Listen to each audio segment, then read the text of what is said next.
simultaneamente as duas passagens pelos mais de 4 km do troço Ponta dos Rosais, Sete Fontes.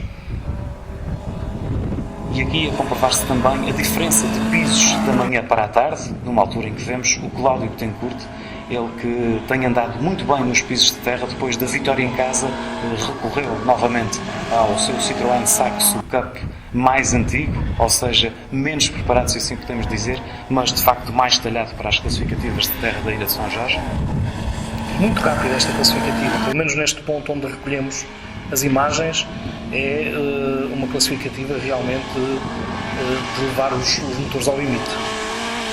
Tiago Valadão, que aqui começava, especialmente nos troços da parte da tarde, a fazer tempos muito próximos de Fernando Menezes e também de Cláudio Betancourt, e Tiago Azevedo, que aqui jogava a cartada que lhe iria dar quase a liderança do Rally, mas dos 2,2 segundos de atraso que tinha para João Bosch, conseguiu ganhar apenas 2, ou seja, eles iriam para a última classificativa do Rally com 2 décimas de diferença entre si, com vantagem ainda para o piloto da Ilha Azul.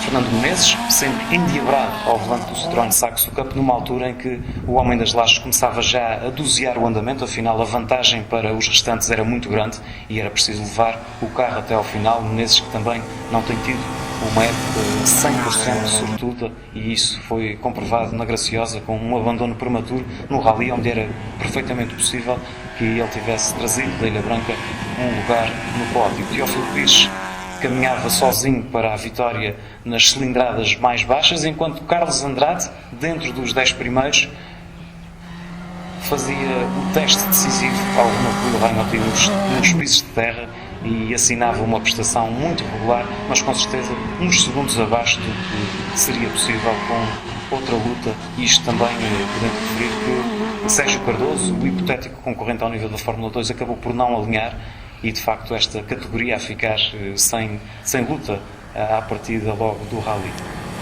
Hermano Couto com Nelson Diniz, numa prova regular de um piloto que faz rallies por gosto, com condições acima da média. Ele sabe que pode ter as máquinas bem preparadas, e arriscávamos a dizer que este Mitsubishi Lancer é quase dos mais bem mantidos do país ao nível das revisões e de todos os cuidados. João Bosch tentou defender-se o melhor possível de Tiago Azevedo. A verdade é que conseguiu apenas perder 2 segundos e ainda conseguiu sair desta classificativa com as tais 2 décimas de vantagem sobre o piloto terceirense. Estava tudo então relegado para a derradeira classificativa do Rally, para sabermos quem de facto iria ser o vencedor deste Rally Alemar Ilha de São Jorge em 2010. Vanderlei Ferraz não era homem para lutar pela vitória, mas de facto o brasileiro foi até São Jorge dar um passeio e fazer alguns quilómetros ao volante do Subaru Impreza, que, dada a natureza também da máquina nipónica, lhe permitiram averbar tempos bastante competitivos.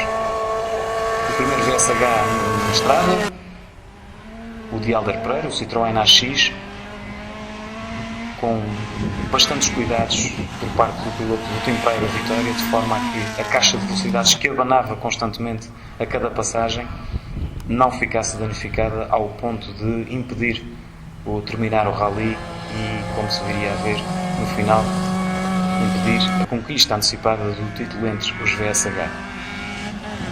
Tiago Mourão também, no Toyota Starlet, outro elemento do Team Praia da Vitória, acompanhado por Francisco Misturada.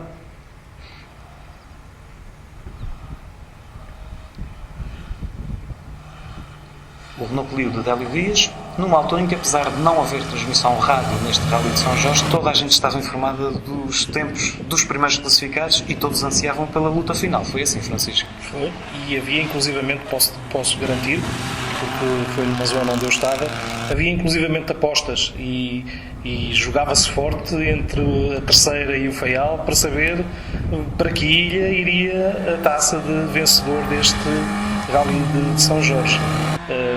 Mas sempre dentro de um espírito de grande boa disposição inclusivamente depois do resultado final. Houve algumas picardias verbais. Houve quem dissesse um dos envolvidos era precisamente o Caju, o célebre Caju dos audiovisuais Caju, digamos assim, Caju audiovisuais. E também o homem que faz o programa que registra os tempos das provas da Taça de Rallys Alemar do Grupo Central, e então do Faial diziam que provavelmente aqueles décimos de segundo era qualquer bug do programa, porque não estavam bem convencidos que assim fosse. Claro que era tudo uma brincadeira, tudo em registro de perfeita boa disposição. Envolvido nessa conversa estava também Miguel Ângelo, o navegador faialense que veio a São Jorge acompanhar Paulo Nóbrega no Mitsubishi Lancer Evolução 9. Eles tiveram a infelicidade de percorrer apenas 200 metros da ligação entre o parque fechado e o primeiro parque de assistência. Portanto, de facto, muito azar para um homem que investiu forte, foi à Espanha buscar um Mitsubishi Lancer e que possivelmente vamos voltar a ver noutras provas, se calhar até este ano. Ainda há rallies por correr na terceira, no Pico e em São Miguel. Vamos ver se os pilotos faialenses inclusivamente vão aderir a alguma deslocação a um rally sprint que se irá disputar ao nível da Taça de Rallys do Grupo Central em dezembro, por exemplo, e ao que se sabe em pisos de terra de onde se deu muito bem a experiência de Paulo Veredas com o Adriano Rosa. Eles conseguiram de facto levar o Peugeot 306 GTI a uma vitória folgada entre os VSH. E também pode apelidar-se de positiva a prestação de Paulo Vilas. Ele superou as expectativas para quem vinha experimentar um carro desconhecido e acabou por levar para casa as taças de terceiro classificado da categoria. O Paulo Vilas, que foi desta feita acompanhado pelo André Simas, ele que habitualmente é acompanhado pela sua mulher Carla durante as provas do Campeonato dos Açores e também da Taça de Rallys. Tomás Pires com Tiago Silva, o pequeno Renault Clio ex-Sérgio Cardoso,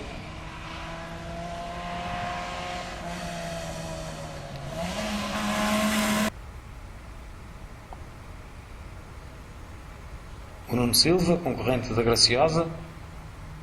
Estas imagens então da primeira passagem por Ponta dos Rosais, Sete Fontes, a penúltima prova especial do Rally Alemar Ilha de São Jorge.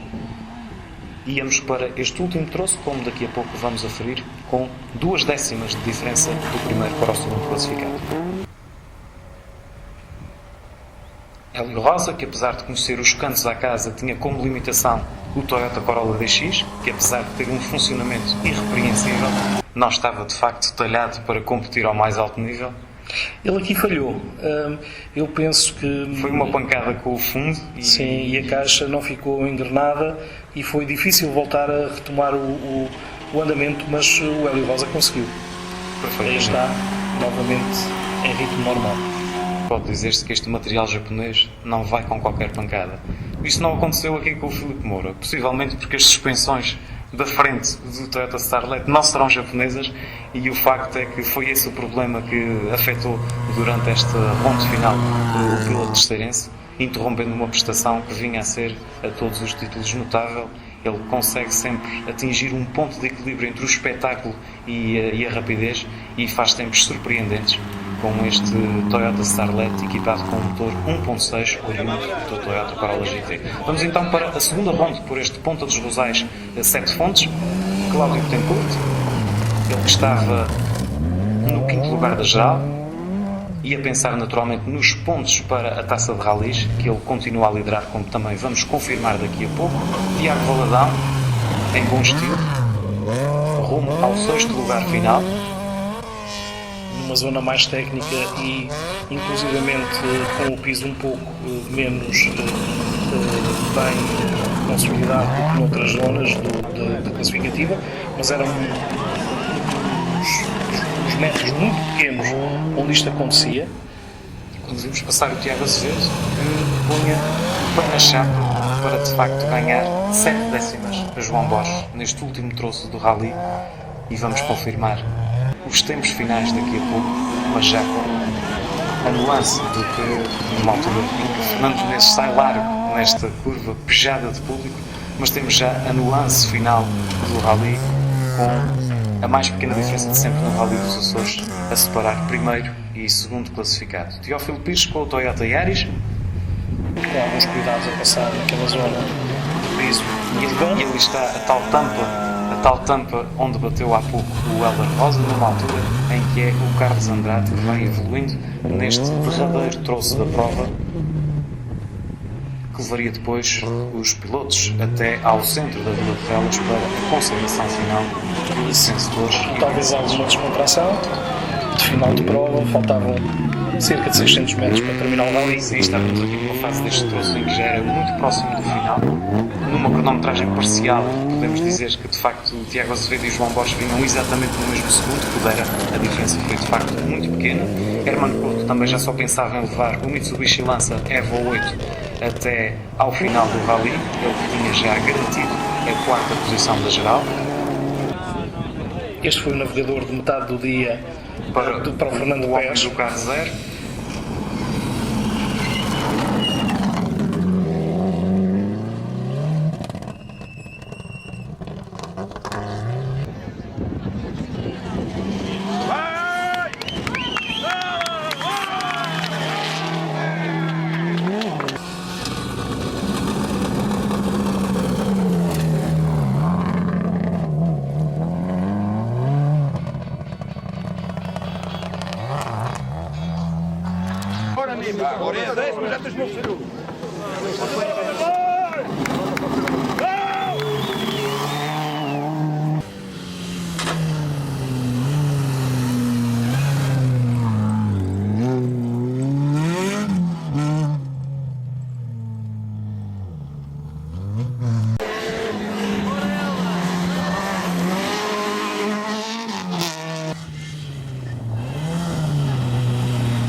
A última vez dela, no primeiro acabei à esquerda, lá uma que é igualmente.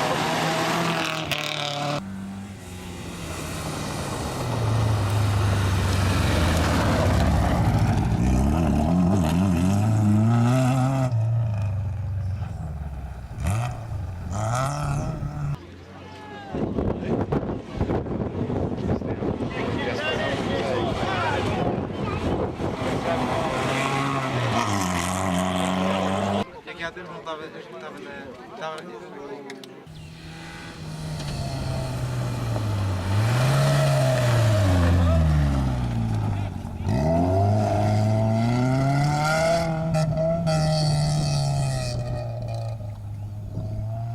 deste tamanho, depois mudou para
Ok.